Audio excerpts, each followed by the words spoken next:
130 करोड़ से ज्यादा आबादी वाला भारत कोरोना वायरस महामारी से विश्व का दूसरा सर्वाधिक प्रभावित देश बन गया है। पहले स्थान पर अमेरिका का नाम आता है। भारत में बीते कई हफ्तों से प्रतिदिन 3 लाख से ज्यादा मामले सामने आ रहे हैं। रोजाना करीब 4000 लोगों की जान जा रही है। वायरस की दूसरी लहर ने राजधानी दिल्ली और आर्थिक राजधानी कहे जाने वाली मुंबई जैसे बड़े शहरों पर जकड़ मजबूत कर ली है। WHO ने कहा है कि अब तक भारत में मिले पॉजिटिव केस का 0.1% ही जेनेटिकली सीक्वेंस किया गया और GISAID पर अपलोड किया गया। भारत में मिले कोरोना वायरस वेरिएंट की पुष्टि विश्व के दर्जनों देशों में भी हुई है। विश्व स्वास्थ्य संगठन ने इस बात की जानकारी दी।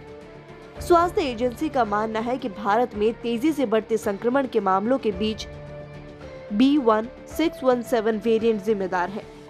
खास बात है कि भारत के अलावा ब्रिटेन में इस वेरिएंट के सबसे ज्यादा मरीज मिले हैं। भारत में बीती मार्च के बाद से ही संक्रमण के मामलों का ग्राफ तेजी से ऊपर जाने लगा था। WHO ने कहा है कि कोविड-19 का ये वेरिएंट WHO के सभी 6 क्षेत्रों में 44 देशों में से ओपन एक्सेस डेटाबेस में अपलोड हुए 4500 से ज्यादा सैंपल्स में पाया गया है। भारत में पहली बार ये वेरिएंट बीते अक्टूबर में मिला था।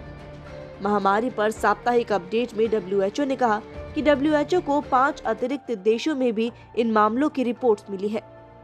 इस हफ्ते की शुरुआत में संस्था ने वेरिएंट को वेरिएंट ऑफ कंसर्न करार दिया था।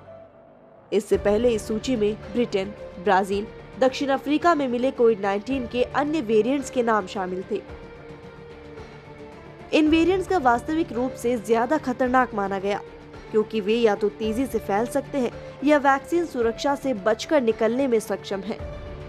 WHO ने बुधवार को बताया कि B.1.617 को सूची में इसलिए जोड़ा गया क्योंकि वास्तविक वायरस से ज्यादा संक्रामक है। इस दौरान संस्था ने अलग अलग देशों में तेजी से बढ़ रहे मामलों पर जोर दिया है। WHO ने एक बार फिर भारत को सतर्क किया है। Bureau report, DPK news, Jaipur.